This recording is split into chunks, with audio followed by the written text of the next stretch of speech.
9 जुलै. प्रवचनाचा विषय नाम घेण्याचा निश्चय करावा. जे दृश्य असते ते आज ना उद्या नाश पावते.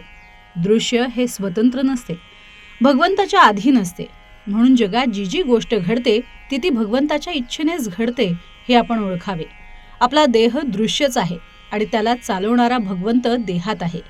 त्याच्या अनुसंधानात राहण्याचा आपण प्रयत्न केला पाहिजे. हे अनुसंधान राहणे भगवंताच्या नामाने साधते.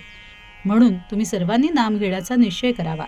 आपले चित्त नामामध्ये गुंतले म्हणजे देहाला प्रारब्धाच्या स्वाधीन करता येते. ही युक्ती ज्याला साधली त्याला सुखदुःखाची बाधा उरली नाही. संतांना देखील त्यांचे प्रारब्ध भोगावे लागते, पण त्यांना देहबुद्धी नसल्याने भोगाचे सुखदुःख नाही. व्यवहाराच्या मार्गाने जात असता भगवंताचे नाम कधी विसरू नये. आपल्या प्रयत्नाला जे फळ येईल ती भगवंताची इच्छा समजून जे पदरात पडेल त्यात समाधान मानावे. आपण प्रपंची लोक आहोत, म्हणून प्रपंचाला उचित असणारा प्रयत्न केल्या वाचून कधी राहू नये. पण प्रपंच हेच आपले सर्वस्व आहे असे न समजता त्यामध्ये भगवंताला विसरू नये. परमार्थाला सदाचरणाची फार जरुरी आहे. उगीच भलत्याच्या सांगण्याला भुलू नये आणि अनिती अधर्माच्या मार्गाला जाऊ नये. संत जे सांगतात त्याच्यावर विश्वास ठेवून मुखात नाम ठेवावे आणि सदाचरणाने वागून प्रपंच करावा. असे जो वागेल त्याचे कल्याण राम खात्रीने करील हे मी सर्वांना वचन देतो. बहुतेकांना प्रपंचासाठी देव पाहिजे असतो. खरोखर हे सर्व हिंगजिऱ्याचेच गिऱ्हाईक आहेत. देवासाठी देव पाहिजे असे म्हणणारा खरा कस्तुरीचा चाहताच कोणी भेटत नाही. जो बरा होणार नाही अशा रोग्याला बरा करतो तो डॉक्टर खरा.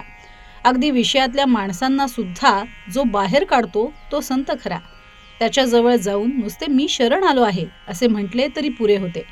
हल्लीच्या आणि पूर्वीच्या प्रपंचात तसा फरक नाही, पण पूर्वी लोक देवाला विसरत नसत. अलीकडे ते जास्त संकुचित झाले आहे. पूर्वी खेडेगावांमध्ये स्वाभाविकपणे एकमेकांच्या उपयोगी पडावे अशी बुद्धी असायची, पण आता काळ पालटला आहे. तुम्हा इतक्या लोकांना नामस्मरण करताना पाहून मला एक समाधान वाटते की मला जी गोष्ट आवडते ती इतक्या लोकांना आवडू लागली आहे. मी सांगितलेले तेवढे करीन असा निश्चय करा. कशाचीही काळजी करू नका. मी तुमचा भार घेतलेला आहे ही जाणीव ठेवून आनंदाने प्रपंच करा. आजचे बोधवचन. भगवंताच्या नामाचा नाद लागला तर दुःखाची जाणीव कमी होईल. दुःखाची जाणीव नसल्यावर दुःख असले म्हणून बिघडले कुठे. श्री ब्रह्मचैतन्य गोंदवलेकर महाराज. श्रीराम जय राम जय जय राम.